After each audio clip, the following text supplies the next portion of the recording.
The Michael Loop, Chapter 4. A reunion across time. Michael Morgan stepped out of the woods of 1977, realizing his actions had only reinforced the loop. The cyborg was gone, history unchanged. Yet, as he returned to his time machine and dialed 2073, he felt a calm acceptance. He needed to face his older self, not with defiance, but to admit he had been right. The hum of the time machine carried him back to the futuristic cityscape. He walked to a small apartment where his 82-year-old self waited in the same chair as before, smiling faintly. "So," older Michael said softly, "you've come back." Michael nodded. "You were right. I couldn't change anything. Everything I did was always part of history," older Michael exhaled. "It's not easy, is it? Knowing no matter how hard you try, you're just fulfilling what's already written." Michael hesitated. "Do you ever wonder if there's anything left for us?"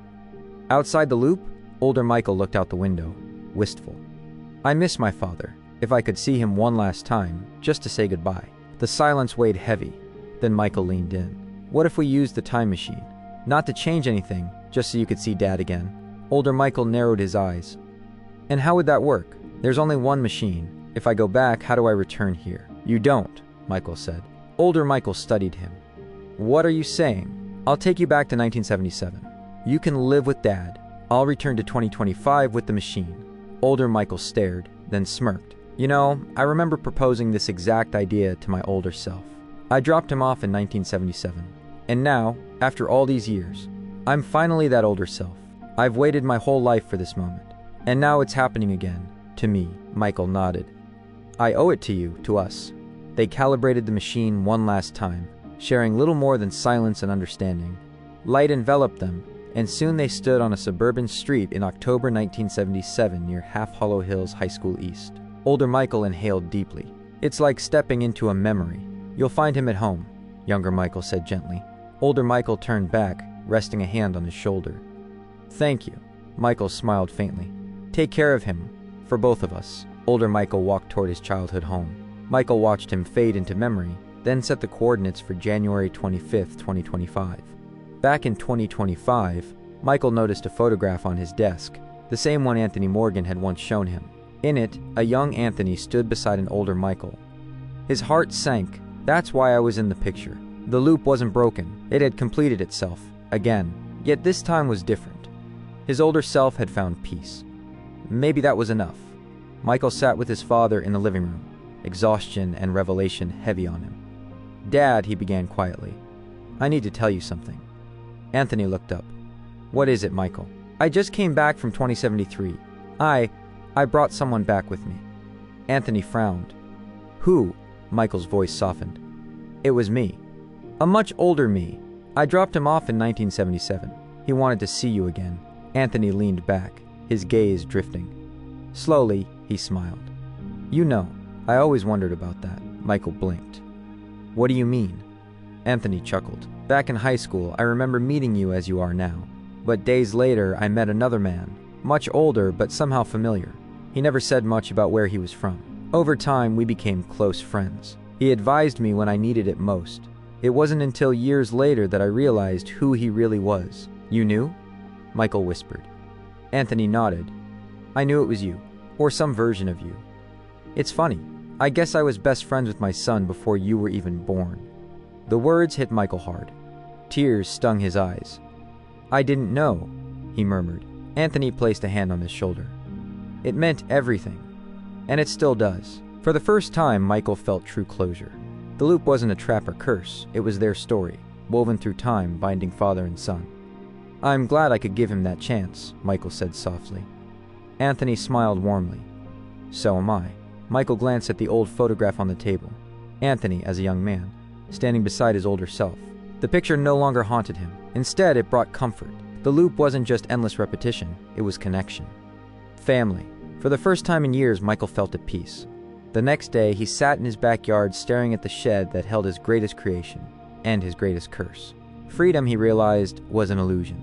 The photograph lay in front of him, worn and faded. It had once been a reminder of the inescapable loop. Now it was simply a relic, a story that felt complete. Or so he thought. A knock sounded at the back gate. Michael frowned, surprised by the rare visitor. When he opened it, his breath caught. A young woman stood there, mid-20s, blue eyes sharp, dark hair tied back in a ponytail. Her leather jacket and jeans looked somehow out of place, like she'd stepped out of time itself. "Michael Morgan?" she asked, calm but urgent. "Yes," he said cautiously. "Who are you?" "My name is Emily," she said after a pause. "I'm your granddaughter." Michael froze. "You're my what?" Emily reached into her jacket pocket and pulled out a sleek metallic device with glowing symbols. Michael recognized it instantly. It was Guardian technology. "I need your help," she said quickly. "Something's wrong with the timeline." "Something big." Michael shook his head, stepping back. "No, I'm done with all of that. I used your time machine," Emily pressed, holding up the device, "but someone else built another one." Michael froze. "What do you mean?" Emily glanced around nervously. "Something has replaced the Guardians. They call themselves the Architects. They're not preserving time. They're trying to rewrite it." Michael felt a chill. "And what does this have to do with me?" "They're targeting you," Emily whispered. "Your actions left ripples in time that can't be erased. They think you're the key to controlling everything. I don't want any part of this." "You don't have a choice," she said firmly. "If we don't stop them now, they'll tear reality apart." Michael stared at her, torn. Finally, he asked, "What do you need me to do?"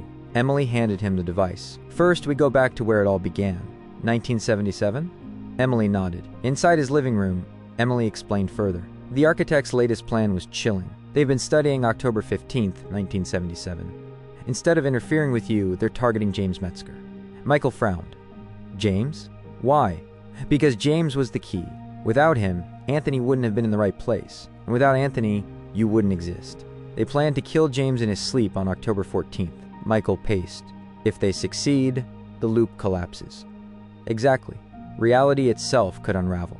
That night, the time machine carried them to a quiet suburban street in 1977. James's childhood home stood dark and still under the moonlight. "This is it," Emily whispered. They hid in bushes, scanning the shadows. Minutes dragged until a sleek figure in black approached, carrying faintly glowing tech. "The Architect," Emily murmured. Michael clenched his fists. "We have to stop them." "Not yet," she warned. They watched as the Architect used futuristic tools to slip into James's house. Silently, Michael and Emily followed. The glow of its devices cast eerie shadows as it entered James's bedroom. James slept peacefully. The Architect raised a glowing hand, releasing melatonin directly into his brain, keeping him half-conscious. Then it raised its other hand, crackling with lethal energy. "Now!" Emily hissed. They tackled it before it could strike. A violent struggle sent Michael crashing into a bookshelf. Emily fired an energy pulse from her device, disrupting the Architect's systems. Sparks flew. James stirred groggily, watching in horror. What's happening?" "It's just a dream," Michael said softly. Emily delivered a final disabling pulse, and the Architect collapsed, lifeless. James slumped back into sleep under the drug's effects. Michael looked at the broken room. That's why he always said he dreamed of a cyborg. Emily nodded grimly. Not a dream. He lived it. But the melatonin muddled his memory. After dismantling the Architect, they dragged its remains outside and destroyed them. Under the moonlight, Michael felt the heavy weight of inevitability. "Do you think we've stopped them?" Michael asked quietly. "For now," Emily said. "But they'll try again. Later, in the alley." Frustration consumed him. "I don't understand why we're doing this. If time is fixed, then nothing can change. Why worry about the Architects at all?" "The reason nothing has happened," Emily countered, "is because you keep it that way. Every time you act, you preserve history." Michael scoffed. "So I'm just a cosmic janitor? Cleaning up messes already cleaned before I even got here?" "You're not cleaning up. You're fulfilling your role. Without you, James would have died tonight and everything would unravel." "But don't you see how ridiculous that is? If I'm always here to stop them, then there's no real threat." "It's predetermined." "Yes," Emily said softly, "but only because you make it so." Her words sank in. He had fought so hard to escape the loop, only to realize he was its linchpin. "So I'm stuck doing this forever?" "Not forever," Emily said gently. "But as long as there are threats, you'll have a part to play." Michael sighed, gazing at the night sky. "I just wanted to meet my dad when he was younger." "And you did," Emily reminded him, "but it was never just about you. It was about preserving everything that came after." Weary but resolved, Michael finally nodded. "Fine. We'll keep going. We'll keep stopping them." Emily smiled faintly, laying a hand on his shoulder. As they prepared to leave 1977 behind, Michael felt resolve stir within him.